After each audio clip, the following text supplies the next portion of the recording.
आज हम लोग पढ़ने जा रहे हैं लोकेशन ऑफ इंडिया, भारत की स्थिति के बारे में।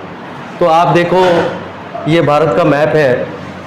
इस भारत के मैप में आप ये देख सकते हो कि भारत की जो लोकेशन है, अगर हम इस ग्लोब में देखें तो भारत का लोकेशन कहाँ पे है।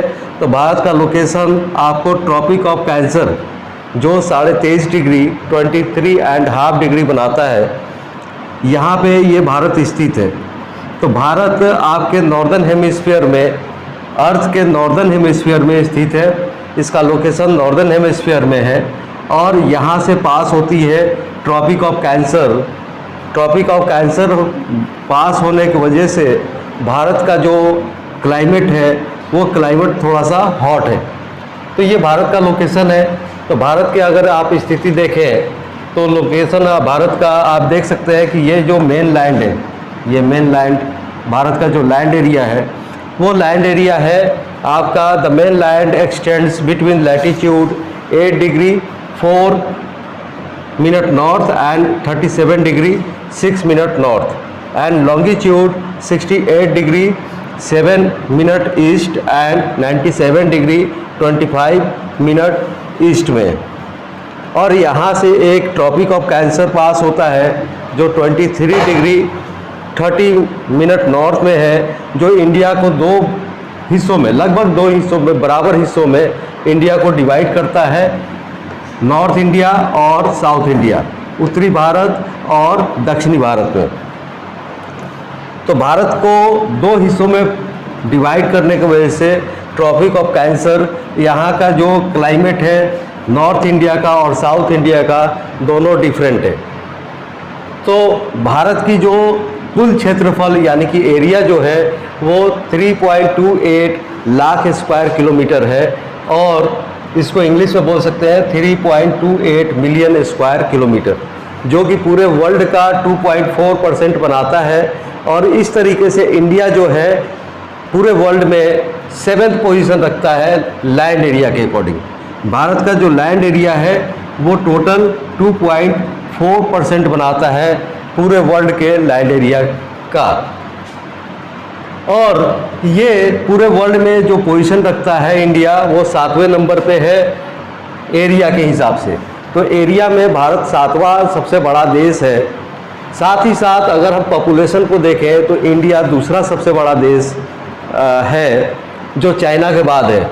इंडिया का पॉपुलेशन इस वक्त माना जा रहा है कि 1.40 अरब हो गया है, यानी कि 140 करोड़ यहाँ पे लोग बसते हैं। और भारत का अगर आप लोकेशन के साथ इसका अगर आप इसको डिवाइड करना चाहें तो ये ट्रॉपिक ऑफ कैंसर जो है इसको भारत को दो हिस्सों में बांट रहा है। नीचे का पार्ट जो है ये 3 तरफ से आपको समुद्र से घिरा हुआ है। इसके बिल्कुल साउथ पार्ट में इंडियन ओशन है, इंडियन ओशन, और इसके आपके साउथ ईस्ट में बे ऑफ बंगाल है और इस तरफ आपको अरेबियन सी है, अरेबियन सी जिसका लोकेशन है आपका वेस्ट साउथ वेस्ट। इंडिया के साउथ ईस्ट में कुछ आइलैंड्स है जिसका नाम है अंडमान निकोबार आइलैंड, जो इंडिया का ही पार्ट है। ये साउथ ईस्ट में लाई करता है और इसके अपोजिट अगर आप देखो अरेबियन सी में तो एक है लक्षद्वीप जो साउथ वेस्ट में है। भारत के उत्तरी भाग में अगर आप देखें तो ये पूरी तरीके से न्यू फोल्डेड माउंटेन से घिरा हुआ है और इस फोल्डेड माउंटेन को बोलते हैं हम हिमालय। तो ये अगर आप नॉर्थ से लेकर के इसका एक्सटेंड ईस्ट तक अगर देखें, यानी कि आप कश्मीर से लेकर के आप यहाँ अरुणाचल प्रदेश तक, तो ये पूरा पार्ट न्यू फोल्डेड माउंटेन जिसका नाम है हिमालय, हिमालय से कवर्ड है। इंडिया की लंबाई अगर हम देखें तो कन्याकुमारी से लेके आपके कश्मीर तक इसकी लंबाई बनती है 3214 किलोमीटर और वहीं इसकी चौड़ाई जो है गुजरात से लेके अरुणाचल प्रदेश तक 2933 किलोमीटर बनता है। तो इस तरीके से इंडिया एक ह्यूज कंट्री है और इसमें डिफरेंट टाइप के क्लाइमेट्स भी पाए जाते हैं, क्योंकि इंडिया का डिवीज़न जो है ट्रॉपिक ऑफ कैंसर की वजह से 2 मेजर पार्ट में बटा हुआ है, उत्तरी और दक्षिणी में। तो उत्तरी पार्ट आप जनरली देखो तो इसमें ज़्यादातर हिस्सा जो है वो मैदानी क्षेत्र का है, यानी कि आपको लैंड एरिया जो है यहाँ पर प्लेन पाए जाते हैं। और इस साइड में अगर आप वेस्टर्न साइड में देखो तो ये राजस्थान है, ये बिल्कुल ड्राई एरिया है। और इस ड्राई एरिया में आपको राजस्थान में एक थार डेजर्ट के नाम से एक बहुत बड़ा डेजर्ट है। साथ ही साथ अगर आप ईस्ट में चले जाइए, नॉर्थ ईस्ट में, तो ये आपके 7 सिस्टर स्टेट्स कहलाते हैं, जिसमें आपको असम, अरुणाचल प्रदेश, मेघालय, मिजोरम, मणिपुर, आपके असम के अलावा मणिपुर, त्रिपुरा और ये बाकी स्टेट्स हैं।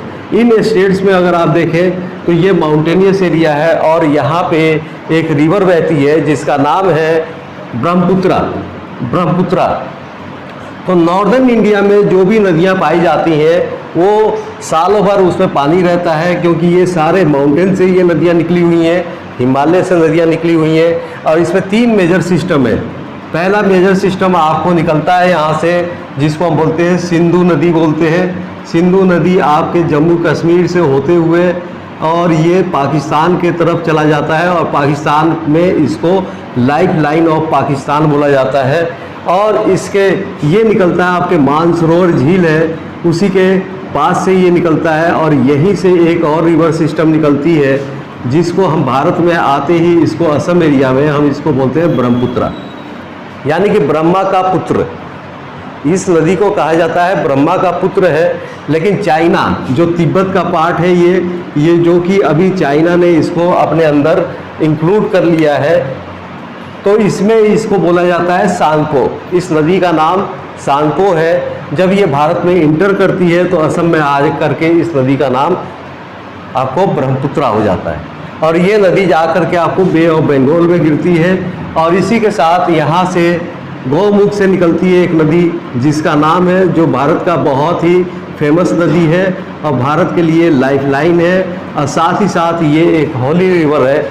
इसकी बहुत बड़ी मान्यताएं हैं सदियों से और पूजनीय नदी है।